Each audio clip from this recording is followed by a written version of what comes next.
All right, today we're going to talk about section 10.2, and section 10.2 is talking about the fundamental counting principle. So some of the topics that we're going to talk about under the fundamental counting principle are the actual counting principle, the uniformity counting principle, and we're going to be talking about factorials and how to arrange different objects. So the uniformity criterion says um, that if a number of choices for any particular is the same, no matter which choices were selected for the first part, then there's a uniformity criterion to this. So for example, if I have the numbers 3, 4, and 5, and I want to arrange the numbers 3, 4, and 5 in orders of 3, my first digit could be 3. If I choose 3 as my first digit, my second digit could be 3, 4, or 5. My third digit could then be 3, 4, or 5 again. So you'll notice that for each different level or each different digit, there are 3 possibilities for my choices. I could have 3, 4, and 5 for the second digit, 3, 4, and 5 for the third digit. So that's considered uniform. In other words, the number of digits doesn't change depending on which level we are. So the fundamental counting principle says if you take the number of tasks for each different level and you multiply the different possible ways that you can arrange each level, then you can come up with the number of total possible ways to do it. So for example, if I had a 3-digit number, the first digit could be 3, the second digit could be 3 possibilities, the third digit could be 3 possibilities. So I would do 3 times 3 times 3. So let's look at an example. So here we have how many 2-digit numbers can be made from the set 0, 1, 2, 3, 4, 5. Well, the first digit can't be 0 because you can't have a number that starts with 0. So let's assume that our first digit is 1. If our first digit is 1, then the second digit could be 0, 1, 2, 3, 4, or 5. So there are 6 possibilities for the second digit. If the first digit is 2, there are again 6 possibilities for the second digit. So there are 5 possible numbers for the first digit and 6 different possibilities for each second digit. So using the uniformity principle, that would mean that there are 5 times 6 different possibilities. So there are 30 different possible 2-digit numbers. Okay, what about this one? If I have 2-digit numbers, but I can't have repeat digits, that means that there are 5 possibilities for the first number, because I could have I could have 1, 2, 3, 4, or 5 for the first digit. Well, if 1 is the first digit, that means 1 cannot be the second digit because I cannot repeat in this example.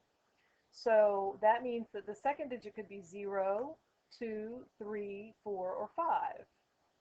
If 2 is my first digit, then the second digit could be 0, 1, 3, 4, or 5. So there were 5 possibilities for the first digit, and for each second digit there's only 5 possibilities. So there are a total of 25 possible combinations of 2-digit numbers that do not repeat. Okay? How many different ways can you select an ID number and the first two pieces have to be letters and the last 3 pieces have to be digits? Well, there's 26 letters in the alphabet. So the first letter could have 26 possibilities. It could be A, B, C, D, E, F, G, any one of those combinations. The second digit can again be another digit, another letter from the alphabet, which is 26 possibilities.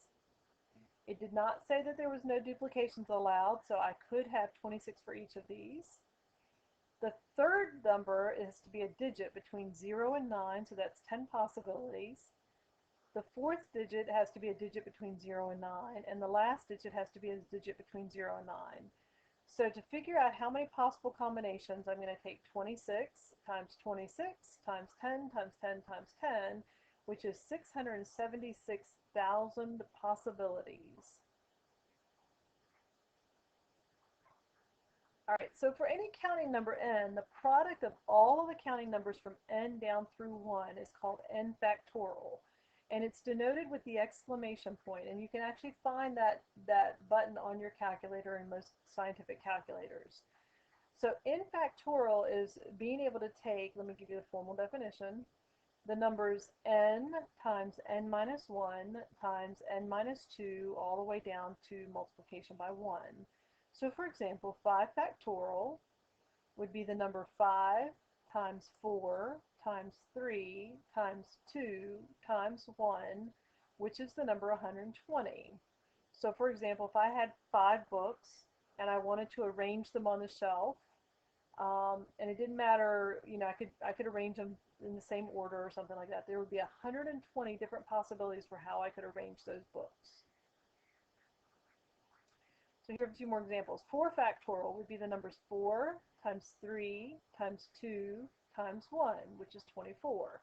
So there are 24 different possibilities for how 4 things could be arranged. 4 minus 1 factorial, I have to do the parentheses first, just like order of operations, and I get 3. 3 factorial would be 3 times 2 times 1, which is 6. Now for this last example, the easiest way to show it is to go through and figure it out step by step. It's easier not to just divide those in the calculator. So if we do the first part, 5 factorial is 5 times 4 times 3 times 2 times 1. And 3 factorial is the numbers 3 times 2 times 1. Now if I think about my mathematics, I can cancel out the 3's, I can cancel out the 2's, and I can cancel out the 1's. So I end up with 5 times 4, which is just 20. So 5 factorial divided by 3 factorial would just be the number 20. You'll notice that they've written theirs a little bit different. They abbreviated it a little bit because instead of multiplying 3 times 2 times 1, they realized that they're the same thing. And so if you realize that, you can simplify your math a little bit or simplify your work on your paper just a little bit. One other definition that you just have to remember is that 0 factorial is always 1. So whenever you're dealing with a problem that has 0 factorial, the answer would be 1. So when we're trying to figure out how many different ways we can arrange objects, then we're going to be talking about factorial. So again, how many ways can I arrange the books on the shelf? How many ways can I put people in groups of 3? Then we're talking about factorial. So the n factorial, n is the number of objects in the set. So how many different ways can I align 6 books on a shelf? So to put 6 books on a shelf, I would calculate 6 factorial, which is equal to 6 times 5 times 4 times 3 times 2 times 1. Well, we already know 5 factorial from an earlier example is 120, so 120 times 6 would be 720 different possibilities for how I could arrange those 6 shelves, those 6 books on a shelf.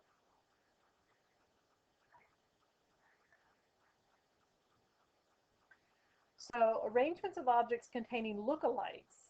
So for example, if I had a word that had repeat letters, or if I had a license plate that had repeat things, then what we do for that is we take n factorial, which is all of the different possibilities, and we divide out all of the duplicates.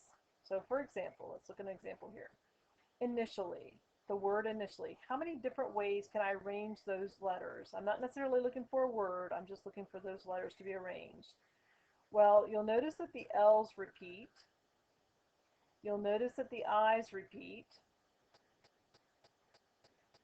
So in those examples, I need to take out those possibilities.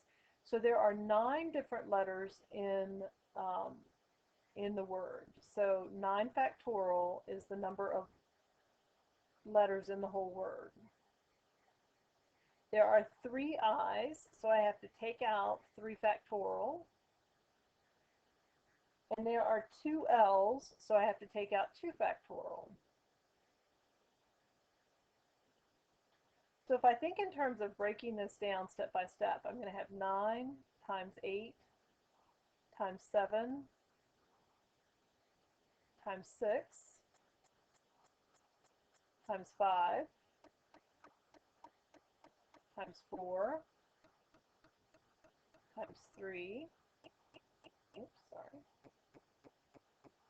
times 2 times 1, all of that divided by 3 times 2 times 1, and then again 2 times 1 for the other 2 factorial. Oops, I'm sorry, I wrote 2 times 2. I'm afraid if I erase it's going to mess up, so I'm going to scribble that out and put a 1.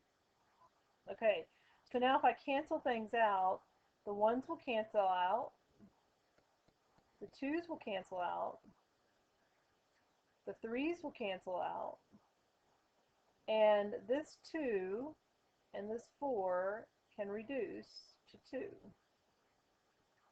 So now if I take all of this and multiply back together, I can basically ignore the 2 on the, the 1 on the bottom. I end up with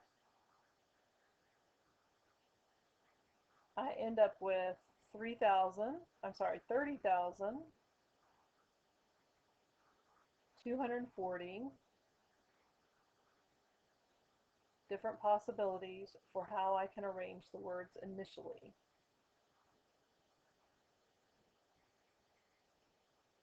All right, now here's an example from the book that I thought was really good. We want to arrange the letters of the word Indiana to form as many palindromes as possible. Remember, a palindrome is a word that is written the same forwards and backwards. Now, these don't necessarily have to be words that we create. We're just trying to figure out palindromes.